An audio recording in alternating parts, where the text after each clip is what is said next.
Isaac e Ismael, los dos hijos de Abraham, el padre de la fe monoteísta. Según la Biblia, Abraham estaba casado con Sara, que no podía tener hijos. En aquellos tiempos era muy importante tener descendencia y dejar un legado a las futuras generaciones. Así que Sara sugirió que Abraham tuviera un hijo con su sierva Agar. De esta unión de Abraham con Agar nació Ismael, quien sería el primer hijo de Abraham. Pero ¿quién era Agar y cómo llegó a la vida de Abraham? La historia cuenta que Dios le pidió a Abraham que se mudara a Canaán. Pero cuando Abraham llegó allí, había una gran hambruna, así que bajó a Egipto. Y Sara, que era muy hermosa, y Abraham, temiendo por su vida, no dijeron que eran esposos, sino que dijeron que eran hermanos. Así que la belleza de Sara captó la atención de los egipcios y llevaron a Sara al faraón para que la tomara como esposa. Según el Midrash, un milagro divino hizo que Sara fuera devuelta a Abraham sin ser tocada por el faraón. Y con ella, la hija del faraón, Agar, quien después de presenciar los milagros de Dios, fue dada a Abraham como sierva. Es así como comenzó una especie de rivalidad entre estas dos mujeres que serían de sangre noble, una de sangre mesopotámica y otra de sangre egipcia. Agar y su hijo Ismael son hoy considerados los ancestros de la sociedad árabe que más tarde se convertirían en los ancestros de la sociedad musulmana.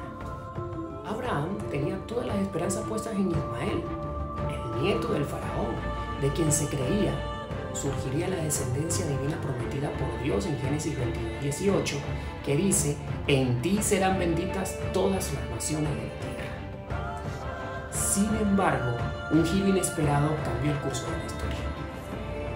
Después de que Abraham fuera circuncidado y cambiaran su nombre de Abraham a Abraham, Dios le anuncia que su esposa de 90 años tendría con él un hijo. Tanto él como Sara se rieron ante la idea y por eso el segundo hijo de Abraham se llama Isaac, que significa él se reirá en hebreo. El nacimiento de Isaac trastoca los planes de Abraham, especialmente respecto a Ismael o al futuro de Ismael. Por eso cuando Isaac nació, Abraham no lo recibió con alegría, sino con preocupación por la rivalidad que iba a surgir entre estos dos hermanos, Ismael e Isaac.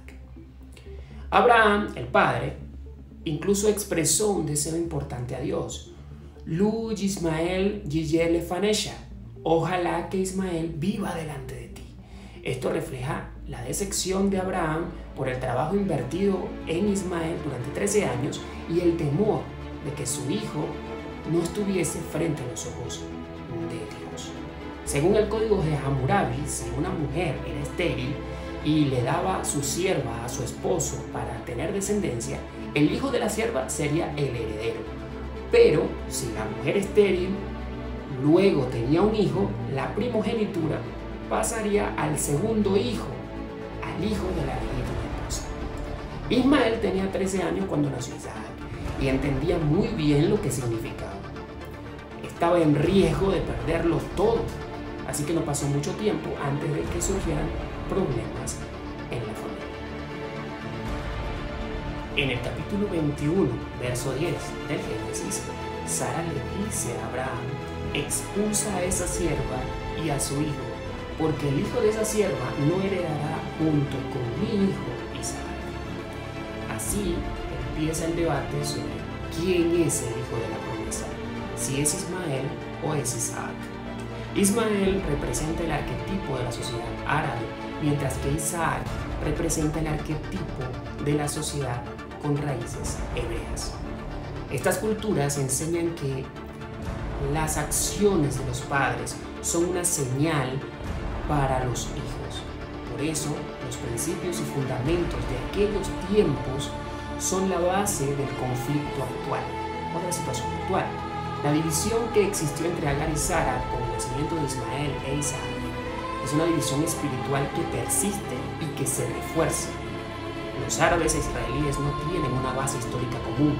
Los árabes sostienen que la Torá no es un libro sagrado y que la historia fue alterada a favor de ellos. y que no es un pueblo nacido de Isaac, el pueblo escogido, sino que aquellos que creen en el Islam, descendientes de Ismael, son los escogidos. Así que la filosofía del Islam es o ellos o nosotros. Y este pensamiento tiene raíz en la visión de Ismael, en el hecho de que la mera existencia de Isaac lo deja sin herencia. Por eso, si los árabes aceptan la existencia de Israel como Estado-nación, los islámicos se quedan sin promesa de Dios. Por eso vemos grupos como Hamas, Hezbollah y Al-Fatah que han prometido la destrucción del Estado de Israel. La única base histórica que puede unir a los árabes e israelíes es la figura de Abraham. Por eso Donald Trump impulsó el 15 de septiembre del 2020 unos acuerdos entre los árabes sunitas e Israel que hoy se conocen como los acuerdos de Abraham, utilizando los fundamentos bíblicos para establecer una política de Estado hacia el Medio Oriente. Es por eso que he mencionado en múltiples oportunidades en mi canal que ninguna guerra representa mayor peligro para la humanidad que una guerra entre árabes e israelíes, porque esta no sería una guerra que se pudiera negociar con herramientas comerciales, porque en el subconsciente colectivo de la mayoría de las ramas del Islam, la mera existencia de los judíos es una amenaza para el cumplimiento de la promesa de Dios en su tierra islámica. El profeta islámico Muhammad expresó en su hadiz lo siguiente: la hora no vendrá hasta que los musulmanes combatan con los judíos y los maten. Los judíos se esconderán detrás de las rocas y los árboles, y estas rocas y árboles dirán: oh musulmán, oh siervo de Alá, hay un judío detrás de mí, ven y mátalo. Todos los árboles dirán esto, con excepción del garkak, ya que es un árbol de los judíos. El 9 de enero del 2012, Mufti Muhammad Hussein, miembro de la Autoridad Nacional Palestina, ANP, que según es un organismo laico de Cisjordania sin influencia religiosa y cuyas acciones son únicamente políticas, citó este hadiz, lo que demuestra que incluso la facción menos religiosa del Islam comparte el mismo subconsciente colectivo de la mayoría de las ramas del Islam. La mera existencia de los judíos para ellos es una amenaza para el cumplimiento de la promesa de Dios en ellos como pueblo escogido.